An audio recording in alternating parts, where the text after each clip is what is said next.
This is more serious, although still a little humor maybe. It's 5 reasons you might be an idiot. Okay, the first reason you might be an idiot is a pet peeve of mine, is turn signal.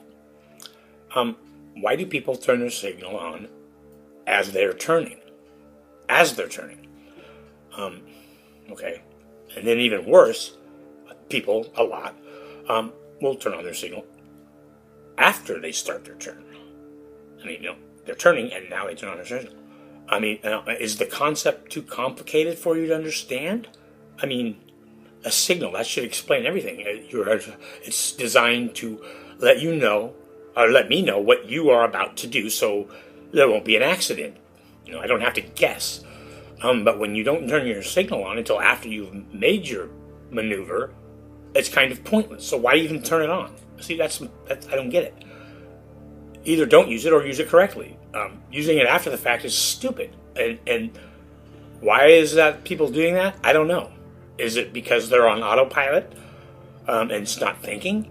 Are they multitasking in their car, playing with their cell phone or GPS and all that? And unfortunately, the driving doesn't get the highest priority as it might need. And, again, back to the autopilot thing. Or, it's very possible you're just a stupid idiot and don't understand. Okay. Now, number 2, second reason you might be considered an idiot is if you believe the earth is flat. And now I'm not... I'm using you guys more as a example, as the actual target. And what I mean is, it's a common thing for these people to believe or refuse to believe any genuine evidence, no matter how it's presented to them. They refuse to believe it, see it. And it's really strange. If you've ever gone to one of their videos and checked out the comment section, you'd see what's going on. They just will not accept any proof that's given to them. And the proof that they provide is vague at best and downright wrong in others. And a lot of speculation as to why that is, and I think it's got something to do with, denial, kind of. And some psychiatrists believe they're drawn to it because now they feel subconsciously or maybe even consciously that they have valuable knowledge that not everyone has, and that makes them feel a little better or special about themselves in some way. And how it all started, I believe, honestly, that it was somebody to exploit others. It came about, even though the people that are behind the movement or belief or whatever you want to call it, they don't believe that. They're smarter than that. But they know, like they say, a sucker born every minute, and they found a way or devised a way to create wealth by exploiting people's ignorance. And so, as I say, in a way, it's kind of like a cult. So, it's not the flat earthers by themselves. It's just that mentality that I wanted to point out. And that's a good example. It's the most extreme example, but it helps illustrate, I think. Okay, now the third reason you might be an idiot is you just started smoking. I don't care if you're 10 or 500 years old. Today, in this world, why would you ever do that? When I started smoking, we knew it was bad for you, but everybody smoked. You walk in the grocery store, people are smoking while they're shopping. I mean, it's not like today, where there's all this anti-tobacco propaganda, and that's all it is. I mean, I don't deny tobacco is horrible and dangerous and deadly, and yet the tobacco companies aren't made to stop putting the thousands of chemicals that are poisonous and toxic to the users. They're allowed to do it anyway.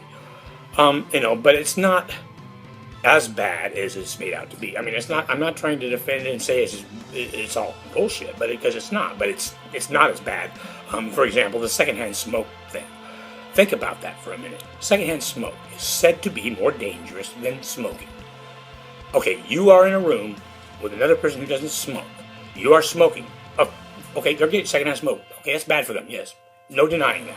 However, it cannot be worse for them than smoking because you are smoking the cigarette. Oh, it was the end smoke. Well, guess what? You're getting the end smoke just like the non-smoker is. You're getting that and the smoke. Okay? So, if you stop and open your eyes and think logically for just a moment, you'll see that whole thing just falls right through the floor. And now that I'm hearing shit about third hand smoke, oh, come on, let's get ridiculous. It's just smelling the after effects of a cigarette on someone's clothing is not going to give you cancer. You could probably smell those clothes every day, 24/7, and you will not get cancer. At least, I don't think you will. Okay. And now as far as the statistics that support their deadly cigarettes, they cherry pick that shit. Anybody who's ever dealt with statistics know that you can choose and pick statistics in such a way that emphasizes your point, it illustrates your point, it makes it seem like your point is more valid. And it's a type of deception, but yet, who cares? So with all that said, even though it's been demonized, why again? Because I don't deny it's dangerous and it's a stupid thing to do. Why would anybody ever start it? I don't get it. Okay, now. The fourth reason you might be an idiot, and this one's really big, Trump followers. It was obvious to me when I first heard of him and seen him in public and how he talked and acted back in the 90s that he was nothing more than a rich used car salesman. He didn't sell used cars because he was in a bigger market. But, I mean, if he didn't have all that money, that's what he would be doing. He would be selling crappy cars to clueless old ladies and taking advantage of them in any way he could, and along the way breaking any laws he felt necessary because of his narcissistic personality. He does not feel that the rules apply to him. Okay, now, I don't know. And then, we move on, and here comes, present day, and this guy's running for president, which is crazy enough, but the whole time, he does nothing but sabotage his own campaign. Every time he does something, everybody's saying, oh man, what's he doing?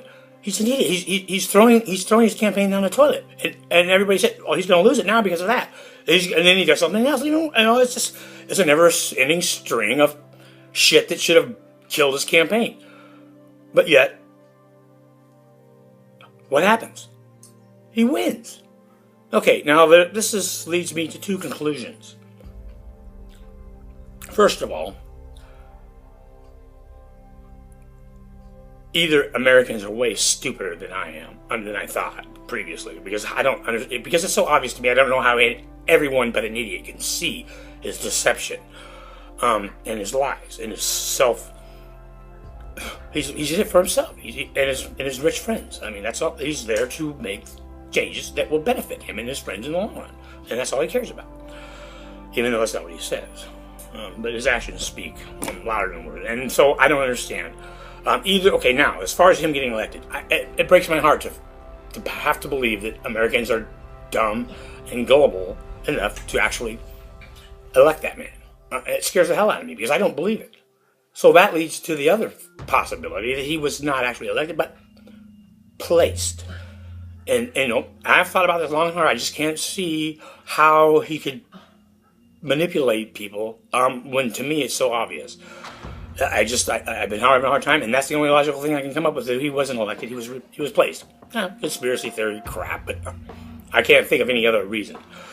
Okay, and so my point is, as you haven't noticed already, is it comes down to one statement, and there are none so blind as those who refuse to see, which leads me to the main, final, biggest reason you might be considered an idiot.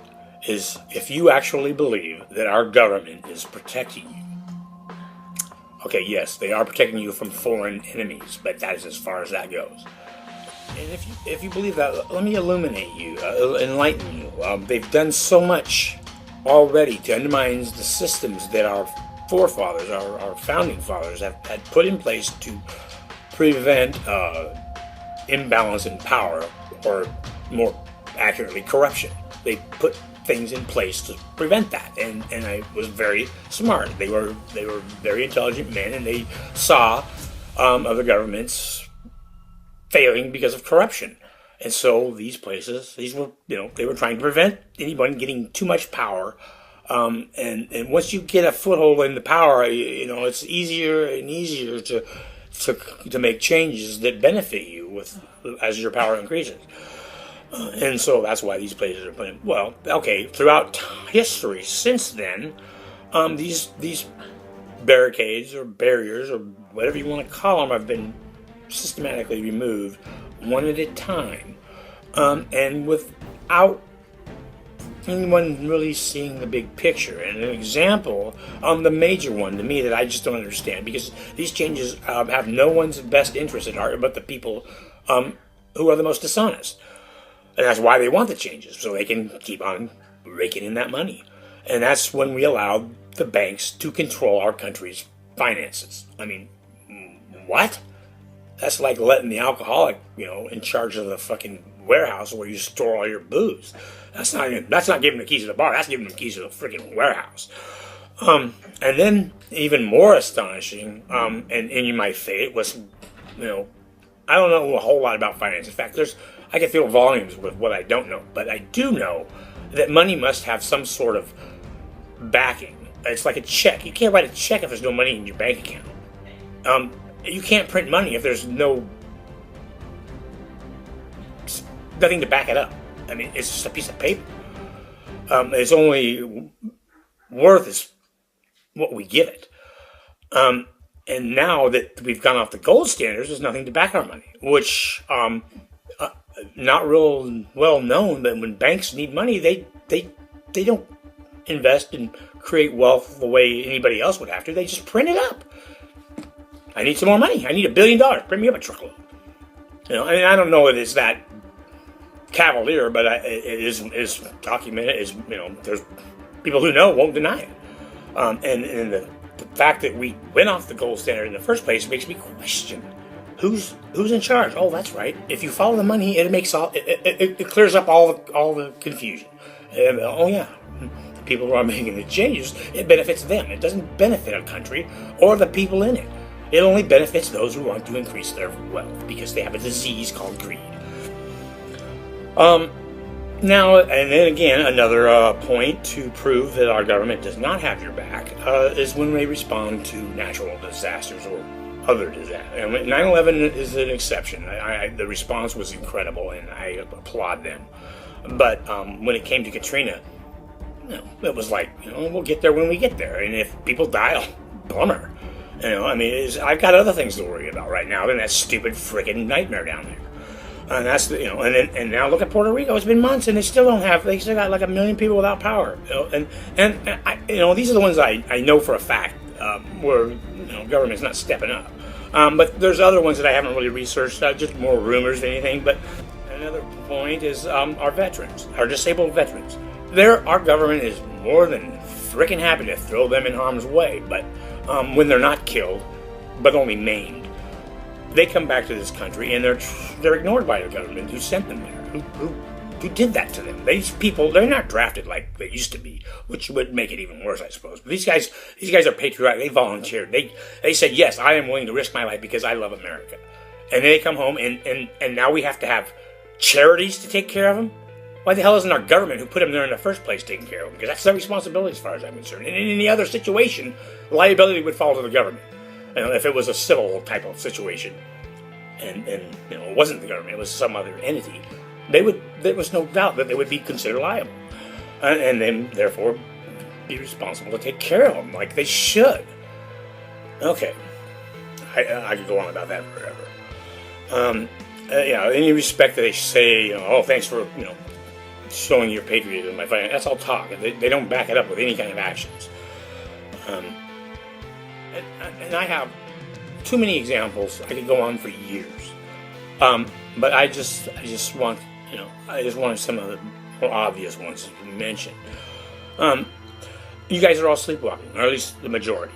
I don't know what better way to describe it. But your attitude of it doesn't affect me is a bad mentality. It's naive. Because when it finally does affect you, it will be too late. And now whether you're a minority or a majority who's being affected really doesn't matter, because now you can't do anything about it because you're the one who's being affected.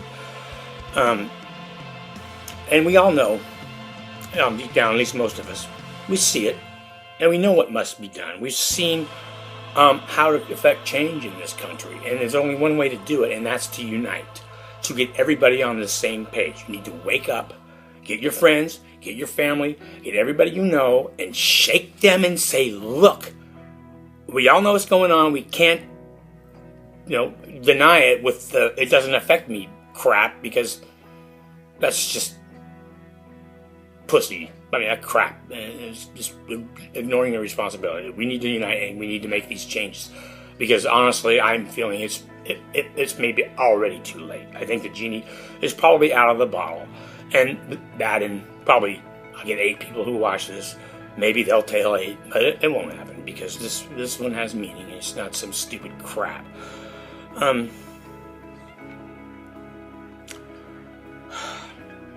Let's do this, because I have a fear that if we don't act soon, some nutcase, whether it be our own nutcase or someone else's, it's going to push the button, or some other horrible thing's going to happen, and we can just say goodbye to this country.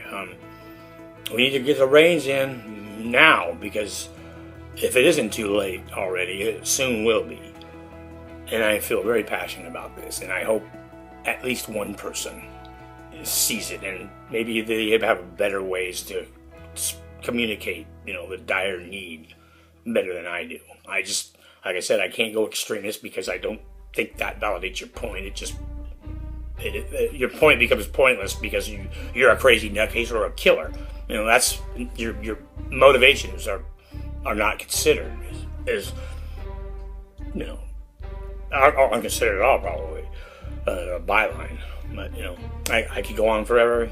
It's already gone on too long, but it'll probably be more similar. I may go into more depth about some of these feelings I have, but that's it in a nutshell. That's my top 5 list. Not like any you've seen, I bet. Have a good day, and again, wake up!